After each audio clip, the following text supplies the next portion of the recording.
Bismillahirrahmanirrahim. Assalamualaikum warahmatullahi wabarakatuh. Pada forum diskusi Zoom kali ini kami kelompok 5 dari kelas Agroteknologi B ingin mempresentasikan hasil diskusi kami yang berasal dari buku bab 1 Principles of Soil Testing halaman 1 sampai 8, bab 3 Soil Sample Collection and Handling Technique based on soil and degree of field variability halaman 25 sampai 43 dan buku Handbook of Reference Methods for Plant Analysis halaman 1 sampai 50. Sebelum kami mempresentasikan hasil diskusi kami, terlebih dahulu kami akan memperkenalkan diri masing-masing. Saya Devi Syafira dengan NIM D1B1181100 sebagai moderator dan saya alumni dari SMA Negeri 1 Tongkuno.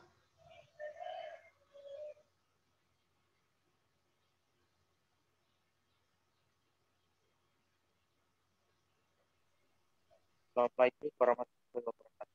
Perkenalkan nama saya Yanto.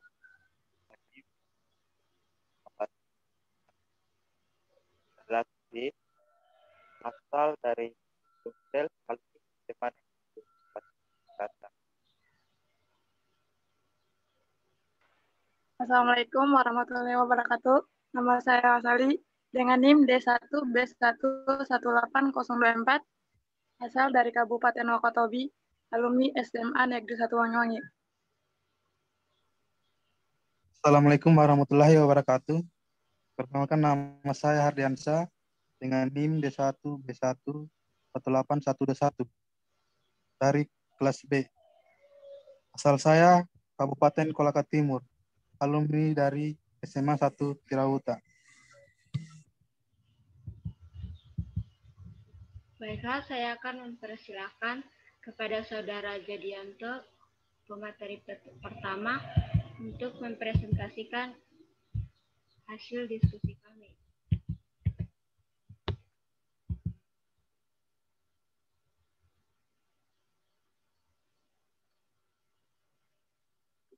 Demikian, Principles of Soil Testing.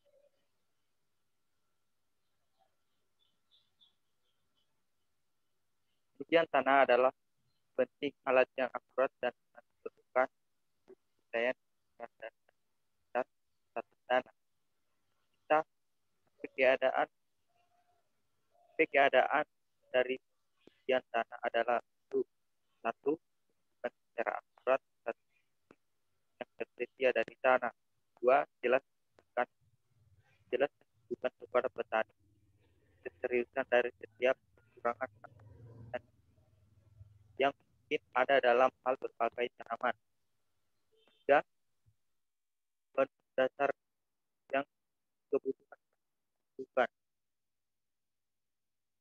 Empat, menyebabkan hasil dalam cara sedemikian rupa sehingga mereka evaluasi dari tanah sendiri. Sebagai bagian dari data faktual dan oleh karena itu harus dilakukan dalam wilayah yang terbatas secara terprestasi dan akan bervariasi dengan tanaman yang berbeda dan kebutuhan yang dihasilkan.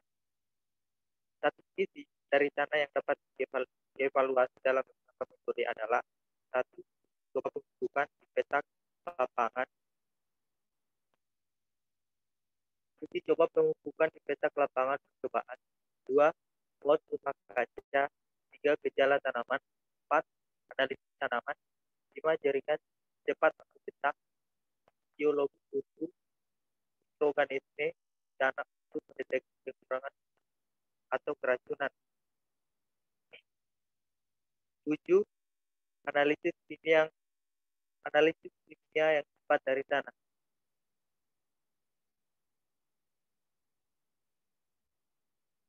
Secara tradisional, ujian tanah telah melibatkan evaluasi dari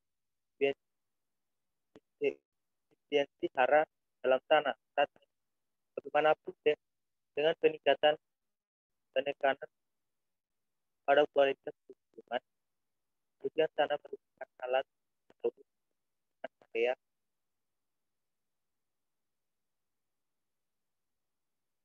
area di mana memadai atau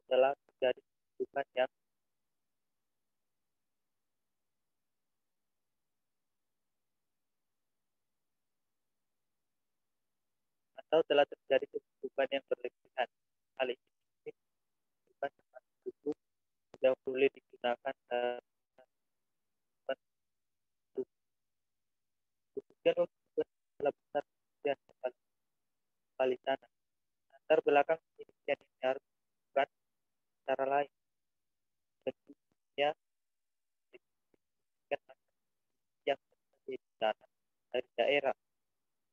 Ekstratan yang paling cukup menekstraksi semua atau bagian dari bentuk yang bekerja. Kita produktif relatif dari tanah berbagai tanah potensial berbagai tingkat dan belajar untuk tanaman yang berbeda. Teknik lapangan dan prosedur penelitian dan metodologi kesehatan. Tingkat penilaian representatif yang diperlukan akan tergantung sepenuhnya pada ketelitian dan kualitas penelitian.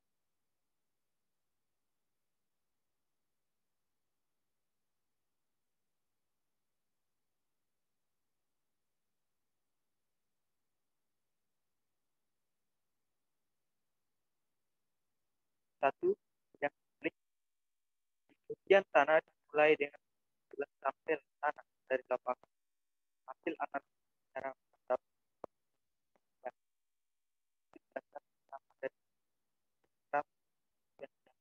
bahwa kedua lahan dapat dikerjakan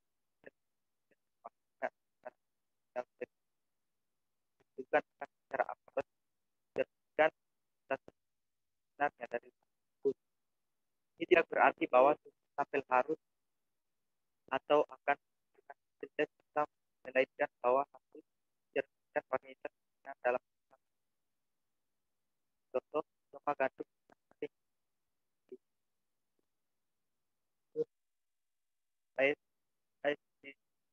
ISL. Berapa dari tes tanah sampel dalam 0 sampai 90 cm berkolerasi baik dengan dalam itu merupakan bukan secara inisial, namun contoh di atas gambarkan pengambilan dalam di bawah potensi. Apa yang harus diakui adalah bahwa seluruh program tanah tidak pernah bisa lagi berbeda dari akurasi sampel tanah atau sampel dalam karakterisasi lapangan.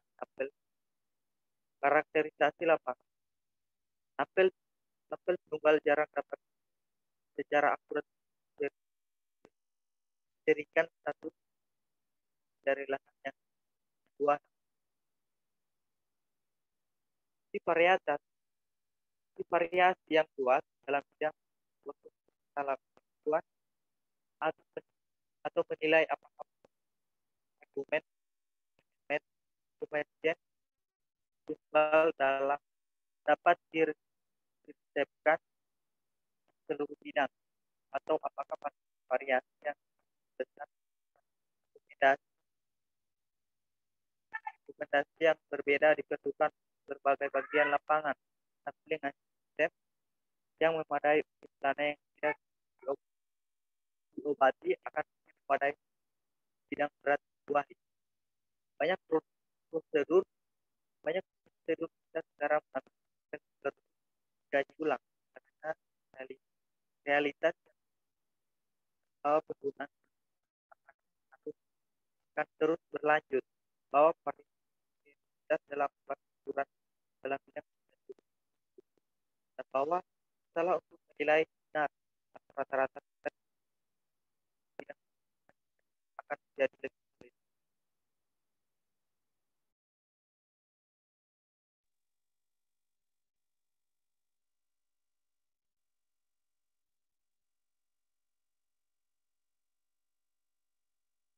Kedua, ekstraksi dan analisis. Sampel tanah bukan data tanah mereka harus ditetapkan untuk tanaman, bentuk biji tanaman tanah bervariasi dalam jumlah yang tercermin dalam variasi dalam tanaman, dan hasil ini adalah hasil dasar bagian tanah yang yang tepat.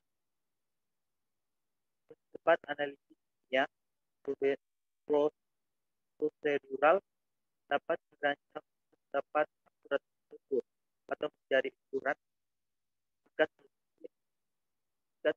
tanah tanaman usia. Dua bagian analisis laboratorium adalah kasus tanah dari tanah, bagian dari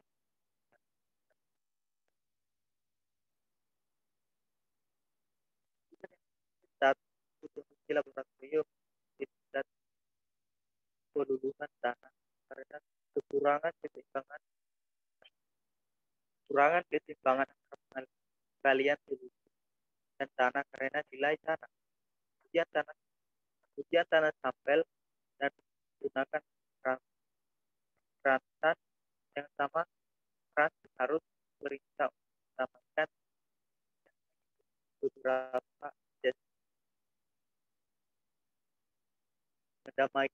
berbeda. Banyak metode prediksi yang sebenarnya metode yang digunakan adalah prediksi hanya sebatas yang harus mencapai kekurangan dari tanah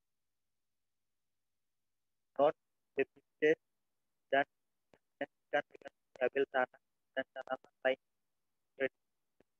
Tanaman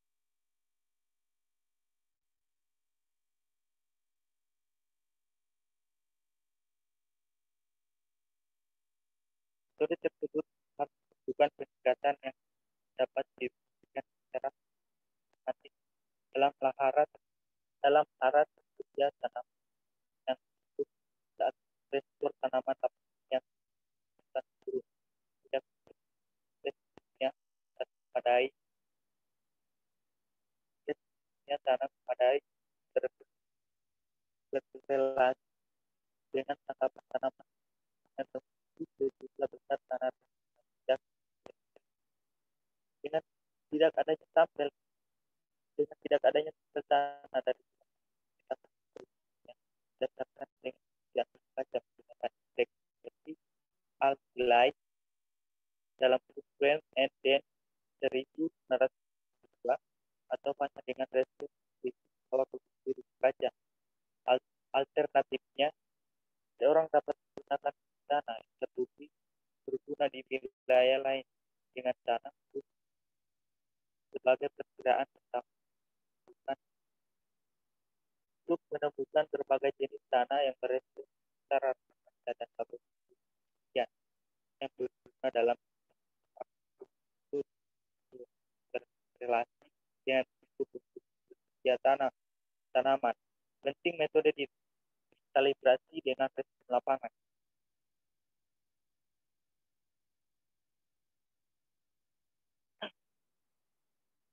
Tiga, rekomendasi pembuatan buat rekomendasi pupuk valid. Buat rekomendasi pembuatan valid. 8 kriteria yang harus diketahui. 1. Tingkat tanah dari tanah. 2.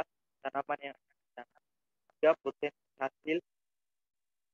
Potensi hasil dan proses kehidupan. 4. Meningkatkan tingkat terapan. 5. Metode aplikasi rekomendasi. 6. Apakah kebutuhan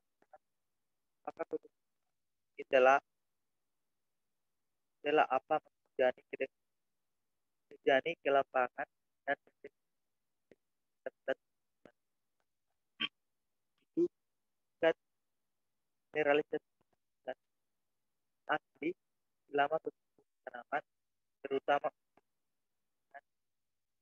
dan S dari jumlah tersebut.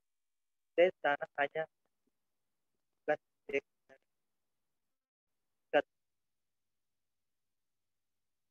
D dari tingkat selisih tanah.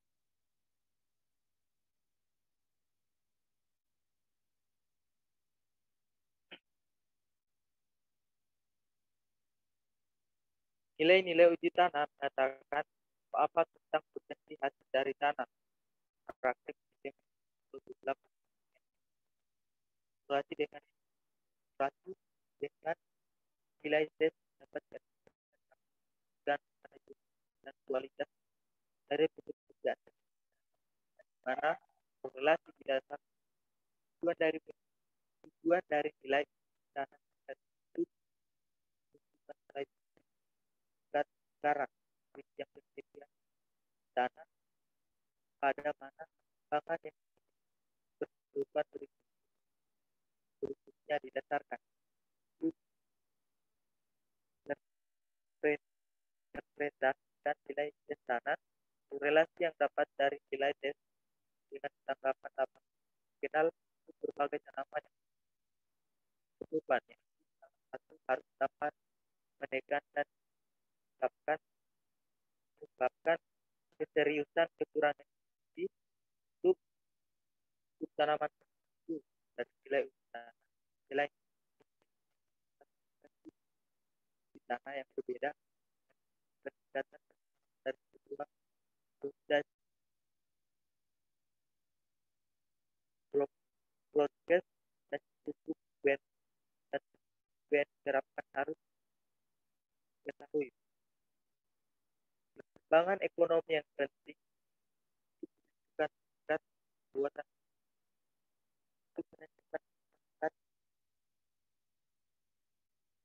tingkat atau buahan.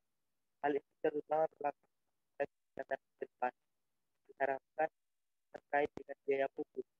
Itu buat kalau ekonomi adalah hal besar karena itu rekomendasi pupuk bergantung pada analisis yang ideal dalam merekomendasikan hasil yang berbeda dan dan memilih tingkat hasil dan rekomendasi harga yang berapa harga yang mereka inginkan.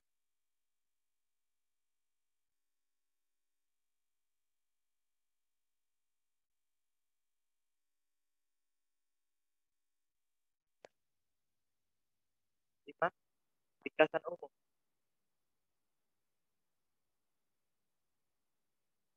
Pengujian tanah seperti dalam program lainnya hasil bergantung pada kualitas bagian tanah. Akurasi paling baik di lapangan tidak dapat dievaluasi. Penyebab kekurangannya data yang luas. Variabilitas yang lebih besar banyak dalam pola berkelit dari lapangan sebagai akibat dapat diterapkan. Dan itu pengambilan aspek serta interpretasi hasil harus mengenali pola yang teratur. Variasi dari hasil tes dalam sebuah bidang yang selalu mereka sebuah bidang yang selalu karena penelitian mereka mungkin menjadikan gambaran benar tentang pola ukuran bidang yang pengalaman sejarah masa lalu dan penilaian baik dinamaikan dalam membuat rekomendasi tersebut.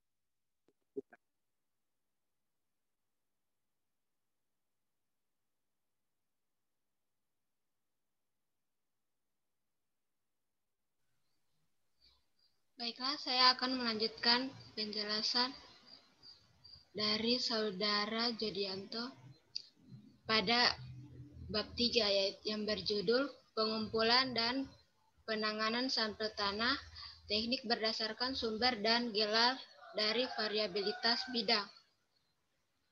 Ketepatan pengujian pada sampel tanah berbeda dari bidang yang sama, sering sekali sangat rendah. Ini terkait dengan variabilitas vertikal dan horizontal di lapangan. Variabilitas hasil tanaman antar segmen digunakan untuk mengukur heterogenitas kesuburan tanah lapangan. Data hasil panen yang diperoleh dari uji keragaman diplot pada peta dan segmen lapangan yang memiliki hasil serupa dihubungkan dengan garis halus. Ini mewakili isolen kesuburan tanah atau peta kontur. Leclerc dan kawan-kawan pada tahun 1962 menarik dua kesimpulan umum dari uji keseragaman awal. Yang pertama, variasi kesuburan tanah tidak didistribusikan secara acak, tetapi pada tingkat tertentu sistematis, yaitu segmen bidang yang bersebelahan lebih cenderung miring daripada segmen yang dipisahkan oleh jarak tertentu. Kedua, kesuburan tanah jarang didistribusikan secara sistematis sehingga dapat dijelaskan dengan rumus matematika.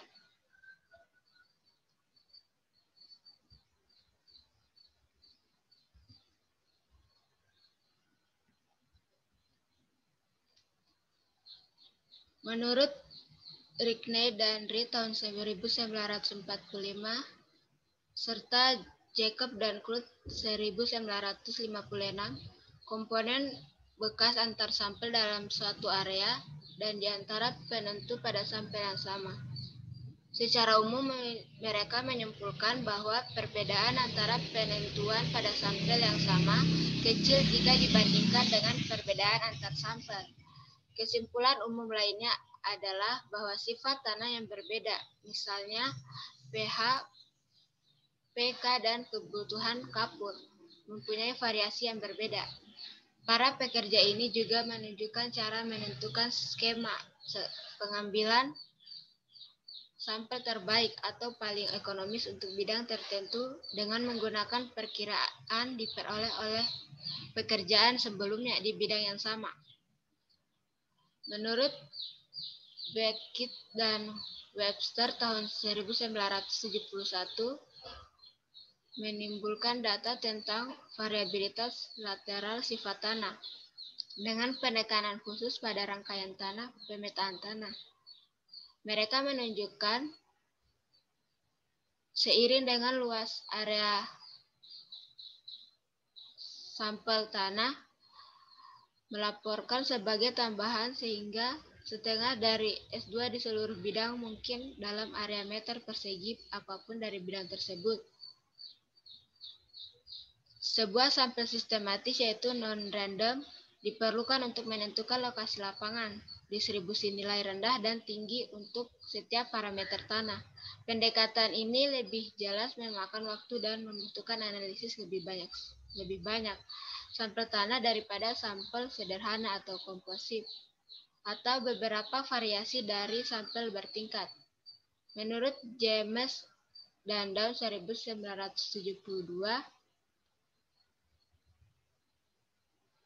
mereka mendemonstrasikan kegunaan pengambilan sampel intensif di bidang yang memiliki area paparan tanah yang luas. Sampel komposit sederhana dalam kasus ini praktis tidak memiliki nilai dalam mengelola seluruh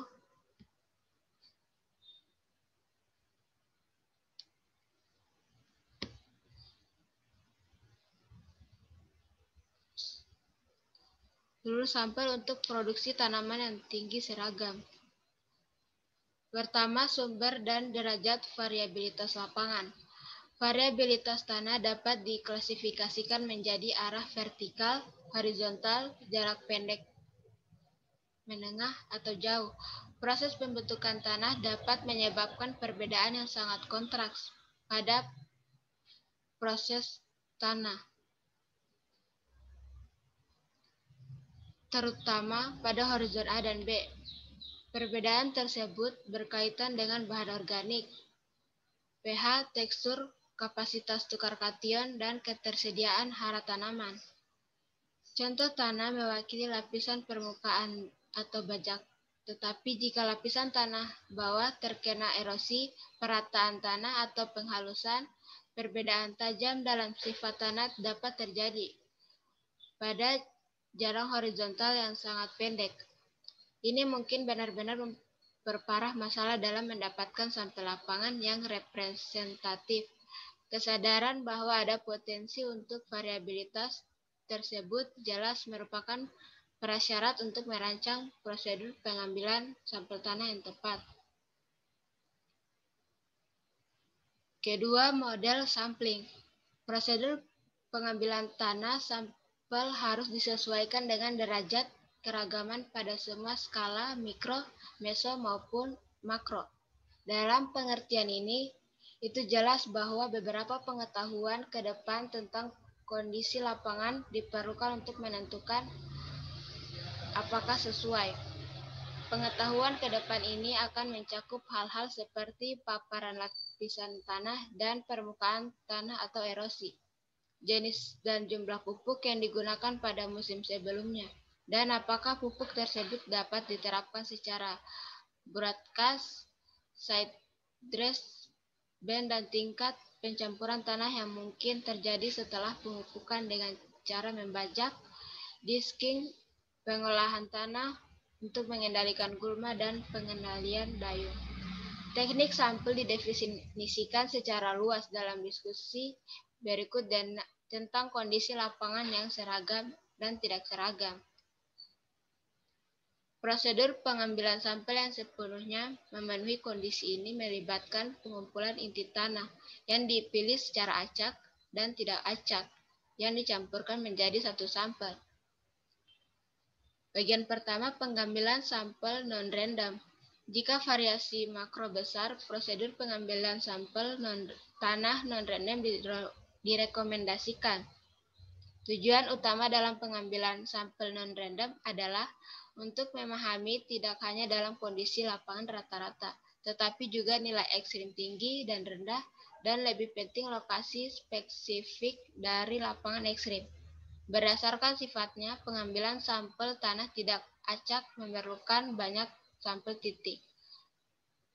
tanah titik. Untuk melakukan ini, kita di lapangan dikembangkan dengan beberapa tanda secara berskala dalam dua arah dan mengumpulkan sampel tanah di persimpangan garis grid. Jarak antara grid akan bervariasi dengan derajat dari detail yang diperlukan untuk memenuhi tujuan pengambilan sampel. Jarak grid tipikal akan berada di antara 15 dan 30 nanometer. Dalam kisaran ini jumlahnya dari sampel per jam akan berada di antara 50 dan 100 tergantung di mana titik kisi awal berkenaan dengan batas bidang. Bagian 2, pengambilan sampel acak. Variasi meso tinggi, jenis dari variabilitas tanah yang khas untuk injeksi atau pupuk yang diaplikasikan pada pita, selalu menjadi tantangan khusus dalam mendapatkan sampel tanah yang representatif. Dengan olah tanah minimum dan praktik tanpa olah tanah menjadi lebih luas, meso variasi harus dipelajari lebih intensif jika pengambilan sampel tanah akan memadai untuk didiagnosis. Ketiga, pengaruh waktu tahun terhadap pengumpulan sampel. Secara umum, sampel tanah yang diambil pada waktu akhir musim panas atau awal musim gugur mungkin akan mengukur pH dan pK yang tersedia untuk tanaman lebih rendah daripada jika diambil dari waktu lain sepanjang tahun. Pembacaan tinggi kemungkinan besar akan diukur pada sampel yang diambil selama musim dingin atau awal musim semi. Tingkat kapur dan pupuk yang direkomendasikan berdasarkan sampel akhir musim panas atau awal musim gugur kemungkinan akan lebih tinggi daripada yang didasarkan pada sampel musim dingin atau awal musim semi, khususnya untuk tanah uji sedang atau lebih rendah dari P dan K di tanah yang sangat asam sampel akhir musim panas atau awal musim gugur mungkin lebih akurat mencerminkan kebutuhan kapur, fosfor, dan kalium daripada sampel diambil selama musim dingin atau awal musim semi. Yang keempat, alat dan sampel tanah. Beragam peralatan pengambilan sampel akan tersedia yang akan bekerja dengan baik dalam mengambil sampel tanah, mulai dari perkakas tangan hingga tenaga hidrolik yang dipasang di kendaraan atau auger. Alat pengambilan sampel tipe auger atau auger sekrup atau ember lebih efektif daripada probe atau tabung dalam pengambilan sampel tanah berkerikil atau berbatu. Wadah tempat sampel tanah berkomposit ditempatkan merupakan komponen pengambilan sampel yang sangat penting. Ember plastik bersih mungkin wadah terbaik untuk digunakan. Sejak itu ringan, mudah dibersihkan, tidak akan mencemari sampel dengan oksida, dan dapat dengan mudah digunakan untuk mencampurkan sampel komposif yang diambil di setiap lapangan. Peck dan Melstead tahun 1973 menjelaskan peralatan pengambilan sampel yang baik sebagai peralatan yang harus pertama, ambil sampel volume yang cukup kecil dari tanah dari setiap lokasi sampling sehingga sampel komposif memiliki ukuran yang sesuai untuk diproses analisis. Kedua, jadilah untuk mudah dibersihkan. Yang ketiga, menjadi mudah beradaptasi dengan tanah berpasir kering atau tanah lengket yang lembab. Keempat, menjadi tanah akurat dan dibangun dengan tanah lama untuk menahan tekukan atau kerusakan.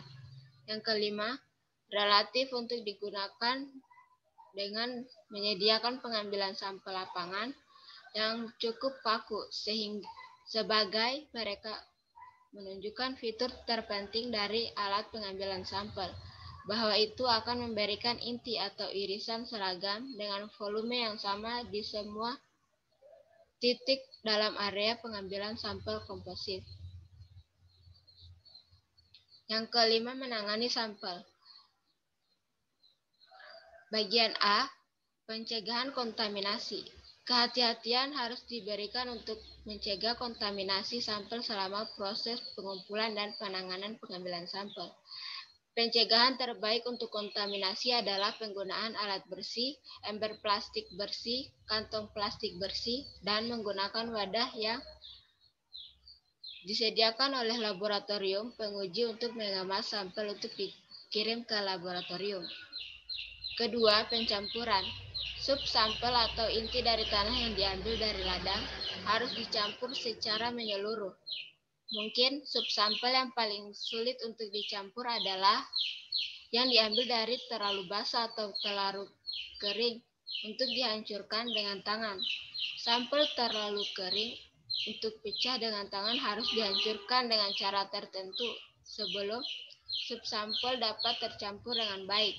Sedangkan sampel yang diambil terlalu basah harus dikeringkan hingga bisa dihancurkan secara mekanis. Jika tanah berada pada kadar air yang tepat untuk memungkinkan penghancuran dengan tangan, campuran terakhir dari bagian subbagian dapat dibuat lebih mudah dengan menghancurkan setiap sampel karena diambil dari alat yang sama dan ditempatkan ke dalam wadah pembawa. Prinsip dasar yang perlu diingatkan dalam mengurangi volume dari subsampel diambil dari 1 untuk 4 liter menjadi sekitar 1,5 liter atau kurang dari 1 pin untuk dikemas dan dikirim ke laboratorium. Jumlah yang dikemas harus mewakili komposisi rata-rata dari subsampel yang diambil, kecuali jika subsampel dihancurkan secara seragam menjadi ukuran partikel yang kecil, akan sulit untuk mencampur subsampel secara menyeluruh menjadi satu sampel komposif yang homogen.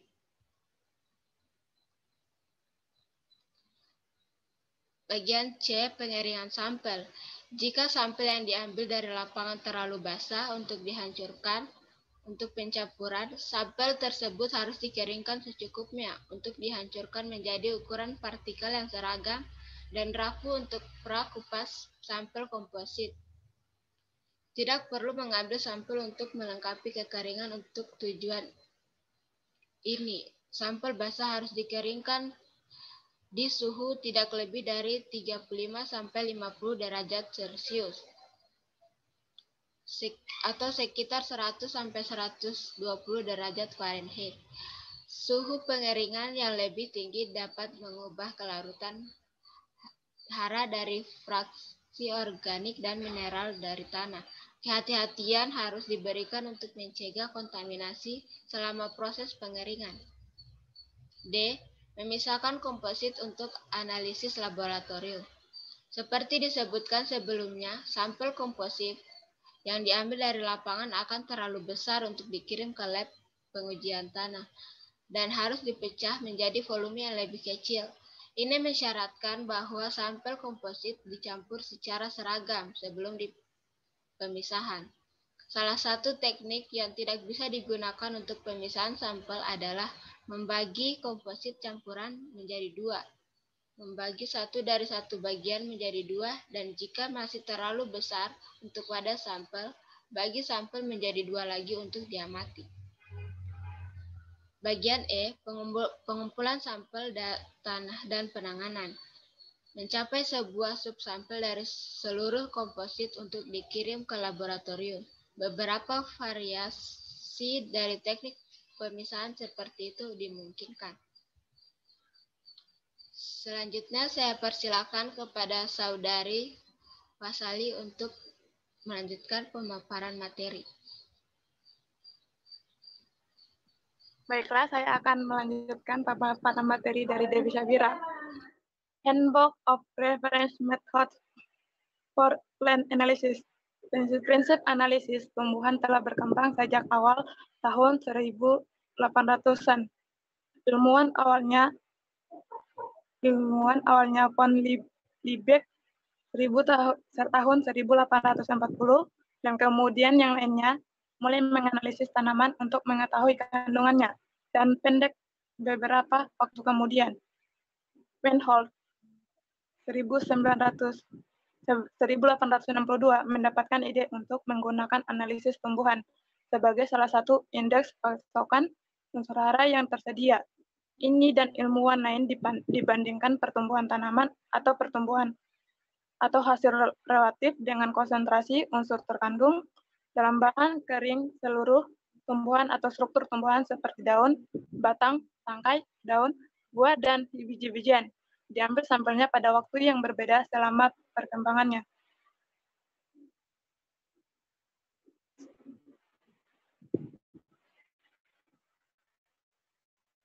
Goodall dan Gregory tahun 1947 mereview penelitian awal menyimpulkan bahwa pekerjaan yang dilakukan sebelum tahun 1947 dapat dikelompokkan menjadi satu dari 4 kategori egois.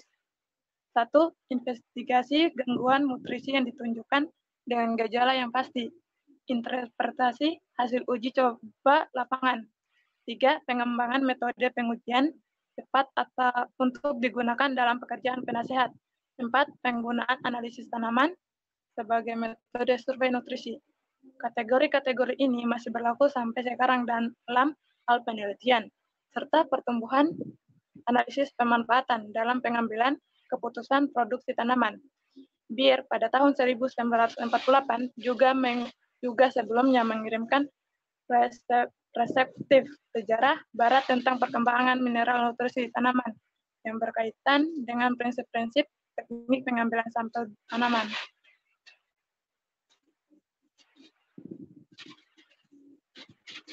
Teknik sampel tanaman. Kenworthy tahun 1969, Chapman 1966, Jones dan kawan-kawan 1971 sampai 1973, Reuter dan Robinson 1986, 1997, Jones, Wolf, dan Mills. Tahun 1993, dan Mills, and then Jones, 1996. Telah menjelaskan teknik pengambilan sampel jaringan tanaman yang telah umum sekutu diterima. Prosedur pengambilan sampel yang disarankan untuk tanaman lapangan dan sayuran, buah-buahan dan kacang-kacangan, dan tanaman hias. Jika prosedur pengambilan sampel yang digunakan tidak sesuai dengan yang direkomendasikan, interpretasi hasil analisis tanaman mungkin sulit, jika bukan tidak mungkin membuat, karena ada potensi kesalahan yang sangat besar yang terjadi karena pengambilan sampel yang tidak tepat. Hanya teknis yang benar-benar terlatih dan berpengalaman yang harus bertanggung jawab untuk mengumpulkan sampel jaringan di lapangan. Jumlah tanaman yang akan diambil sampelnya dalam situasi tertentu bergantung pada kondisi umum tanaman, keseragaman tanaman, keseragaman tanah, dan tujuan pembuatan hasil analisis akan digunakan. Untuk memastikan keterwakilan ambil sampel tanaman sebanyak-banyaknya, sepraktis mungkin disarankan mengumpulkan sampel selama waktu tertentu dalam sehari dan dalam kondisi iklim yang tenang.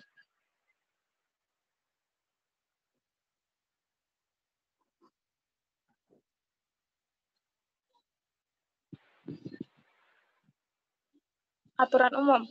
Sebagai aturan umum, dewasa daun terkena sinar matahari penuh tepat di bawah tumbuh ujung di cabang atau batang utama biasanya disukai. Diambil tepat sebelum atau di saat tanaman memulai tahap pertumbuhan. Reproduksi. Dalam beberapa situasi, pengambilan sampel mungkin diperlukan pada periode awal dalam siklus pertumbuhan tanaman dengan kematangan yang sama. Tidak sampel. Ada banyak instruksi tentang apa yang tidak boleh diambil sampelnya, sama banyaknya dengan instruksi tentang apa yang boleh sampel. Jaringan tanaman, jaringan tumbuhan atau tumbuhan yang tidak diambil contohnya adalah 1. Jaringan ditutupi dengan tanah, debu, atau sisa bahan kimia. 2. Tanaman dirusak oleh serangga, tidak luka mekanis atau sakit. 3. Jaringan dari tumbuhan mati atau jaringan mati. 4. Tanaman di bawah tekanan kelembapan dan suhu. 5. Tanaman sangat dipengaruhi oleh stres nutrisi. 6. Tanaman di baris perbatasan atau tanaman baris akhir. 7. Tanaman yang di area yang diserang gulma.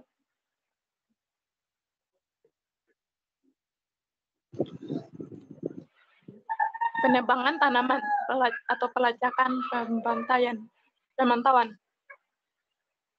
Sebuah peran utama untuk analisis tanaman adalah tanaman logging atau tracking, atau pemantauan pengambilan serangkai sampel jaringan tanaman selama musim tanam. Pangkas penebangan atau pelacakan lebih sering digunakan dengan tanaman perkebunan seperti tebu, clemens 1960, bowen 1990, dan kelapa sawit dan kurma. Sementara pemantauan kandungan nitrogen, NO3, N, dan K, kalsium. Tangkai kapas, CBNJ, Jaliski 1990, John Stabell et al. 1991, Davis 1995, banyak digunakan untuk mengatur penggunaan pupuk nitrogen untuk menghindari kekurangan atau kelebihan. Sampel perbandingan. Ketika gejala terjadi atau dicurigai ada kekurangan, analisis bagian tanaman yang sama dari tanaman normal yang berdampingan dibanding atau area yang sama dapat membantu dalam interpretasi. Muson dan Nelson 1990. Namun jika tanaman sedang tumbuh dibandingkan berbeda dalam kekuatan dan tahap perkembangannya, bagian tanaman yang sama di tahap perkembangan yang sama mungkin tidak ada. Oleh karena itu, membandingkan analisis hasil antara dua set jaringan mungkin tidak membantu interpretasi.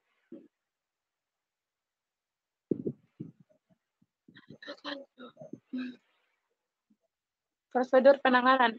Jaringan tanaman yang terkumpul sangat mudah rusak, sehingga perlu penanganan khusus untuk memastikan bahwa tidak terjadi penurunan berat kering.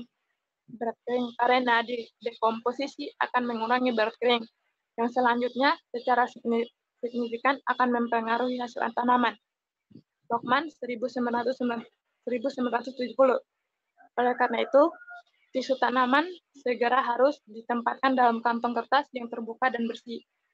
Perkeringan udara jika memungkinkan, atau disimpan di lingkungan yang sejuk selama pengiriman ke laboratorium. Untuk jaringan tanaman segera mengeringkan udara. Tempatkan jaringan di luar di lingkungan yang terbuka atau kering. Manage selama 12 hingga 24 jam. Prosedur yang akan menghilangkan banyak air di tisu.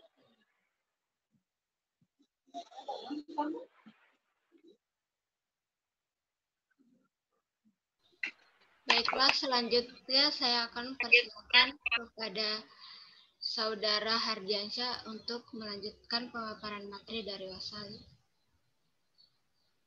Baik, terima kasih. Saya akan melanjutkan materi dari pemateri Wasali.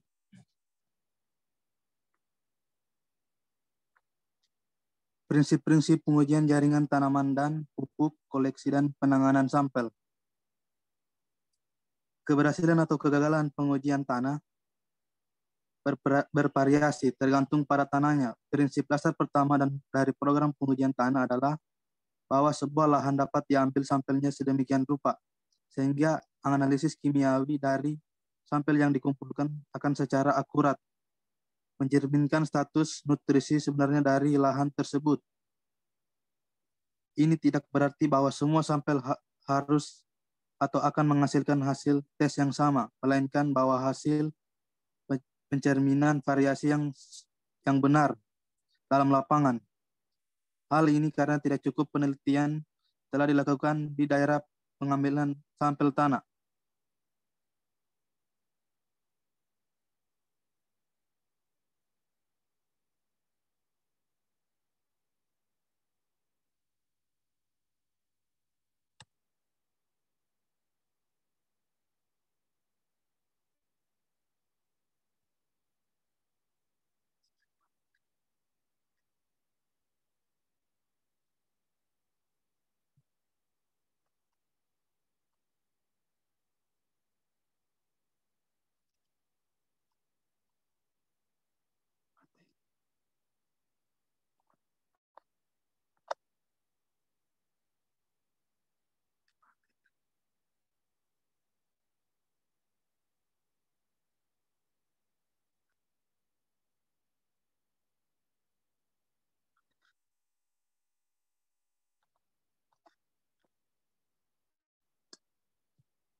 Program pengujian tanah yang baik sangat penting untuk penggunaan pupuk yang baik. Nilai uji tanah adalah titik awal. Hal ini dapat menunjukkan seberapa serius kekurangan ini dan memberikan ancor yang banyak. Penilaian yang diperlukan selanjutnya tergantung jika nilai uji tanah dapat diperlakukan atau dinyatakan sebagai variabel independen. Nilai pribadi yang diperlakukan lebih sedikit direkomendasikan pemupukan dan lebih akurat akan dibuat. Saat ini sedikit tanah yang dibudidayakan tidak memerlukan penggunaan pupuk yang efisien dan pengelolaan yang baik. Untuk produksi tanaman yang menguntungkan, pada banyak tanah pupuk sedang diterapkan dan masalah lingkungan yang sedang disuarakan. Program pengujian tanah yang baik adalah yang terbaik saat ini, mungkin satu-satunya cara untuk mencegah penebangan apa yang merupakan penggunaan pupuk yang memadai, tetapi tidak berlebihan untuk produksi tanaman yang tinggi dan efisien.